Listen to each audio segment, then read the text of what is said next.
Gattuso umumkan skuad timnas Italia tak ada pemain AC Milan. Pelatih Italia Gennaro Gattuso telah mengumumkan skuad untuk menjalani dua laga kualifikasi Piala Dunia 2026 di bulan September. Dan sayangnya tak ada nama pemain AC Milan di dalam daftar. Tak ada satupun pemain AC Milan yang dipanggil kali ini. Samuel Ricci yang biasanya dipanggil pelatih Luciano Spalletti, namun Gattuso yang merupakan bekas pemain Rossoneri kali ini tak membawanya. Kiper utama Barcelona Joan Garcia malah tak dipanggil timnas. Pelatih timnas Spanyol Luis de la Fuente buka suara mengenai keputusannya tidak memanggil kiper baru Barcelona Joan Garcia. Alasan utama di balik keputusan de la Fuente adalah tingkat persaingan yang luar biasa ketat di posisi kiper. Trio Unai Simon, David Raya dan juga Alex Remiro kembali dipercaya untuk mengawal gawang milik La Roja. Menurutnya tidak mudah untuk menyingkirkan nama-nama yang sudah terbukti kualitasnya tersebut.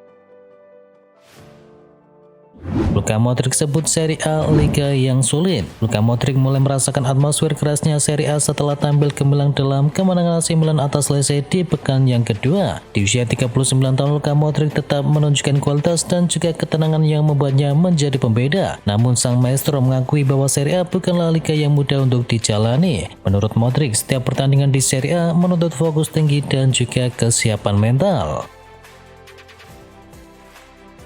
Liverpool punya wakil kapten yang baru. Liverpool memiliki struktur kepemimpinan baru di skuad yang baru. Pelatih Arne Slot memutuskan menunjuk Andy Robertson sebagai wakil kapten menggantikan posisi yang telah ditinggalkan oleh Trent Alexander-Arnold. Sebelumnya Robertson menempati posisi ketiga dalam hierarki kepemimpinan dari klub. Dia telah bermain di sini begitu lama dan memenangkan Liga 2 kali. Sebelumnya urutannya adalah Virgil van Dijk, Trent Alexander-Arnold, Robo Mosala, dan sekarang Trent telah pergi. Jadi ini adalah langkah yang logis, ujar dari sang pelatih.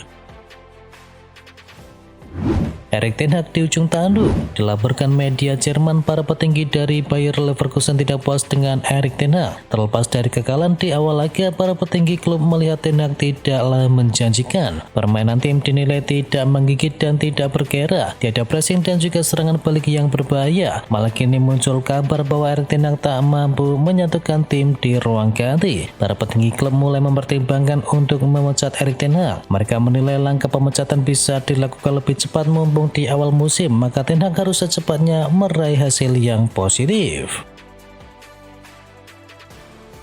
Jose Mourinho lagi-lagi dapat pesangon besar. Dilansir dari Mundo Deportivo, Jose Mourinho tidak dipecat dengan tangan hampa. Mourinho kini membawa pulang pesangon yang cukup besar. Mourinho mendapatkan pesangon di angka 9 juta euro atau mencapai 172 miliar rupiah. Untuk diketahui, gaji Jose Mourinho di Fenerbahce memanglah tinggi dan mau dibayar 10 juta euro per musim. Pesangon besar dan juga Jose Mourinho bukanlah hal yang baru. Sebelumnya Jose Mourinho selalu mendapatkan pesangon besar ketika dipecat dari klub-klubnya. Barcelona diminta tak lepas Fermin Lopez. Barcelona tengah dihadapi pada spekulasi soal masa depan dari Fermin Lopez. Pemain muda ini dikaitkan dengan kepindahannya ke Chelsea menjelang penutupan bursa transfer. Meski Chelsea disebut siap menawar, klub Katalan tersebut belum ingin melepas gelandang Spanyol itu. Rora menegaskan dari sudut pandang pribadi dan juga profesional, Fermin sebaiknya tidaklah dijual. Menurutnya, gelandang ini memiliki kemampuan yang jarang dimiliki pemain lain di pasar transfer saat ini.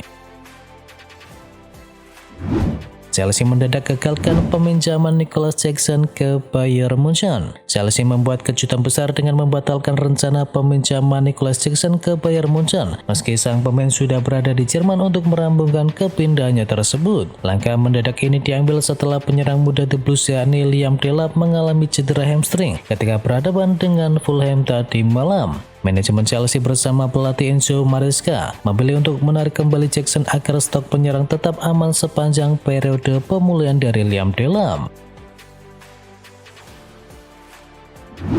Resmi, Cody Gakpo perpanjang kontraknya di Liverpool. Liverpool akhirnya mengumumkan kabar penting terkait masa depan dari Cody Gakpo. Winger asal Belanda itu menandatangani kontrak jangka panjang yang akan mengikatnya di Anfield hingga tahun 2028. Kepergian Luis Diaz membuat peran pemain 26 tahun tersebut semakin vital di sektor sayap kiri, sekaligus membuatnya mendapatkan peningkatan gaji yang signifikan dari semulanya mencapai 120.000 euro per pekannya. di Real Malaysia bakal tinggalkan MU dan menuju Spanyol. Bek kiri Manchester United di Real Malaysia dikabarkan selangkah lagi menuju pintu keluar dari Old Trafford. Klub La Liga LC dilaporkan sedang mengupayakan transfernya dengan status pinjaman. Kabar ini mencuat jelang penutupan bursa transfer musim panas. Malaysia disebut sudah tidak masuk ke dalam rencana utama pelatih Ruben Amorim untuk musim ini. LC sendiri sangat membutuhkan bek kiri baru untuk mengarungi musim ini. Mereka baru saja kehilangan starter andalannya di musim lalu, yakni Jose Salinas. Alejandro Garnacho resmi tinggalkan Manchester United dan gabung Chelsea. Winger asal Argentina Alejandro Garnacho resmi pindah dari MU ke Chelsea. Di laman resminya, Chelsea menyebut bahwa mereka langsung mengikat Alejandro Garnacho dengan kontrak yang panjang. Ia akan bermain di Stamford Bridge hingga 7 tahun ke depan. Namun Chelsea tak mengumumkan biaya perekrutan dari Garnacho. Mereka juga tak mengumumkan nomor punggung yang akan dipakai oleh sang pemain. Liverpool sudah sepakat kontrak dengan McGahey. Liverpool dan McGahey sudah sepakat kontrak pribadi, namun transfer tergantung kepada keputusan akhir dari Crystal Palace. Palace yang diyakini masih menahan McGahey karena belum menemukan sosok pengganti. Klub tersebut ingin memastikan lini pertahanan mereka tetap aman sebelum melepas bintang mereka. Kesepakatan McGahey dengan Liverpool masih berlangsung. Tak ada masalah biaya setelah tawaran 35 juta pounds ditambah dengan penjualan 10%. Kesepakatan antar klub telah tercapai dan Guehi telah setuju untuk pindah ke Liverpool dari beberapa minggu yang lalu, tulis dari Fabrizio Romano. Calvin Verdong selangkah lagi gabung dengan Lille. Calvin Verdong dikabarkan dijual oleh NSC Niceman. Bek timnas Indonesia itu selangkah lagi pindah ke klub Prancis yakni Lille. Fabrizio Romano memberikan komentar mengenai proses pembelian dari Verdong. Kedua klub sudah sepakat bahwa Verdong akan meninggalkan Nijmegen. Dikabarkan setelah duel dengan Fortuna Sittard, dia akan berangkat ke Prancis. Chelsea segera dapatkan gelandang milik Brighton. Chelsea dikabarkan semakin dekat untuk menyelesaikan transfer pinjaman dari Facundo Buonanotte dari Brighton. Kesepakatan ini muncul setelah upaya mereka mendatangkan Xavi Simons dari RB Leipzig gagal. Menurut laporan dari Fabrizio Romano, kesepakatan pinjaman antara Chelsea dan juga Buonanotte sudah hampir selesai. Sekarang pembicaraan fokus kepada perincian dengan Brighton untuk masa pinjaman 1 musim penuh. Newcastle United capai kesepakatan transfer Alexander Isak datangi Liverpool. Newcastle United dilaporkan telah mencapai kesepakatan prinsip dengan Liverpool mengenai transfer dari Alexander Isak. The Magpies dikabarkan telah menerima tawaran 130 juta euro atau sekitar 2,3 triliun rupiah, jumlah yang dinilai cukup tinggi sehingga memicu transfer rekor baru di Premier League. Liverpool sendiri dilaporkan telah menerima lampu hijau untuk menyelesaikan transfer ini, terutama setelah Newcastle United mendatangkan striker baru yakni Nick Woltemade sebagai pengganti ideal Isak. Pihak Newcastle menyatakan bahwa keputusan akhir tidak sepenuhnya berada di tangannya. Napoli dan AS Roma masih sempurna. Napoli meraih kemenangan dramatis 1-0 atas Cagliari dalam lanjutan Serie A di Stadion Armando Maradona. Butuh kesabaran ekstra hingga Partenope akhirnya memastikan 3 poin lewat gol dari Frank Anguissa di detik-detik akhir laga. Selain itu, AS Roma melanjutkan laju gemilang di Serie A usai mengalahkan Pisa dengan skor tipis 1-0. Pelatih anyar Gianpiero Gasperini kembali mengawali pekan dengan senyuman lebar.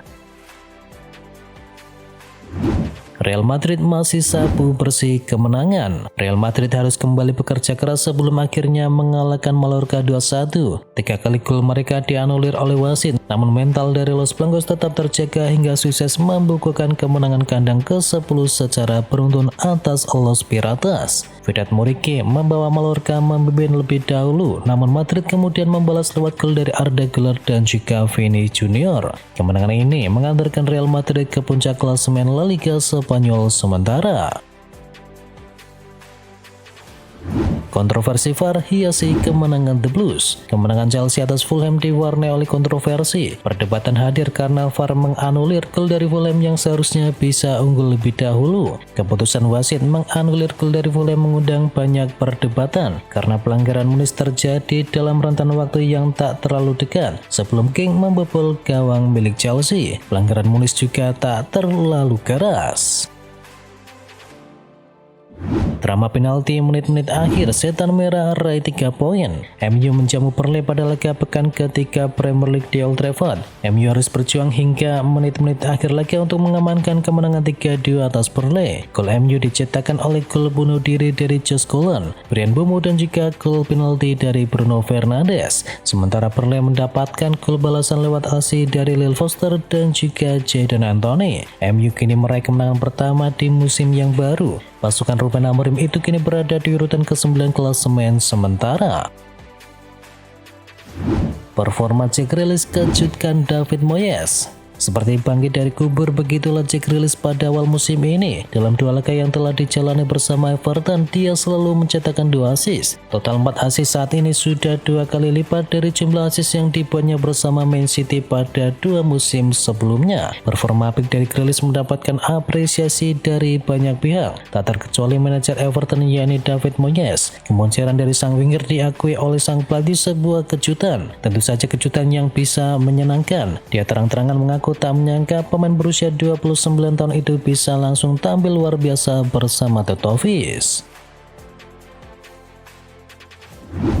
Juna dan Mount cedera, Amorim kini was-was. Manajer MU Ruben Amorim mengkonfirmasi bahwa Matheus Cunha dan juga Mason Mount mengalami cedera. Amorim was-was menanti kabar dari kedua pemainnya tersebut. Saya tidak tahu bagaimana kondisi mereka, saya tidak tahu. Kami akan memeriksanya, kami benar-benar membutuhkan mereka, ujar dari Ruben Amorim.